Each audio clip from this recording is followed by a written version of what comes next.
We moved from Malta to Portugal after almost 2 years of living on the island. More info on the whys, the how, and everything in between just about now.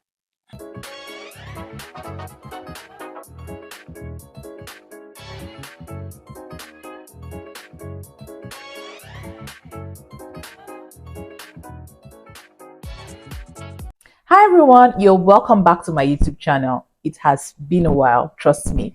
I know, and I know I have apologized for my inconsistency here. Probably the last 3 to 4 times I have shown up, and now you know why. If you're new here, my name is Moe Douglas, and on this space I share mostly informative content about my perspective and experiences as an African expat living in the EU. And as you can already tell from the title, those experiences are about to change because I moved countries, although still within the EU. So if this interests you, please stick around and kindly subscribe to the channel. Like this video, watch older videos, and leave a comment down below if you have any questions or thoughts. Thank you. So now the cat's out of the bag, as you can already tell from the thumbnail and title of this video. My family and I moved from Malta, which is an island just south of Sicily, to mainland Europe, precisely Portugal. As some of you may want to know or may have asked, let's talk about some of the reasons why. Number one, we can. So, for those of you who may not know, we are digital nomads, and there are a couple of digital nomad programs and visas that we are eligible for within and outside of the EU, even as third country nationals. So, the shortest and simplest answer as to the question of why we moved from Malta to Portugal is that we can. Number two, plans to explore mainland Europe.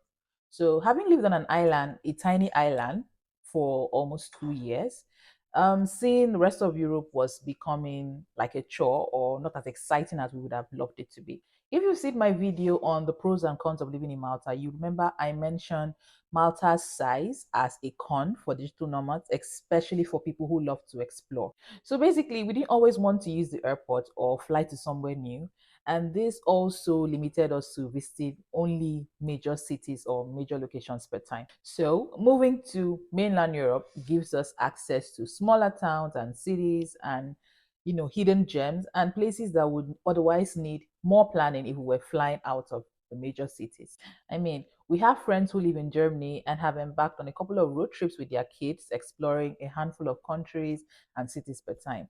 And trust me, this is the kind of adventure that absolutely interests us at this time. Point number three, opportunity for possible naturalizations.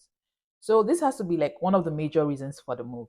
We have a toddler that is almost school age and we need to give her some sort of stability, which means among our options, we were considering countries that would give us the opportunity to naturalize and not put a time frame on our residency like Malta did.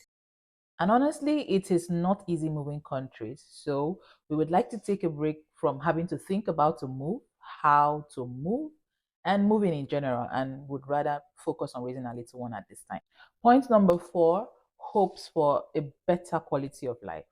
So truthfully, no one would want to take a step back in terms of quality of life and a new location. We had an amazing life in Malta and we were aiming for better. So this point narrowed our list of possible locations and Portugal made it right on top. Number five, our Malta clock was ticking. In as much as we loved our life in Malta, it was definitely going to come to an end. We had a maximum of 4 years to stay in the country as digital nomads, and we didn't want to feel pressure to change our residency status. As a matter of fact, as at when we moved in 2022, the maximum tenure for digital nomads was 3 years. It was later increased. So we knew that by our second year, we would be actively preparing for a move or working towards one. So the thing is, we were always going to move. We came into Malta with that in mind. So for us, this didn't come as a surprise at all. We made an informed decision from the get go and we were only just following suit. So the next question is how? Short answer, we moved via the Portugal D8 residency visa route. For a lot of people, this kind of move might be like a walk in the park. But for us as third country nationals, our reality is bleaker than you can even get to imagine.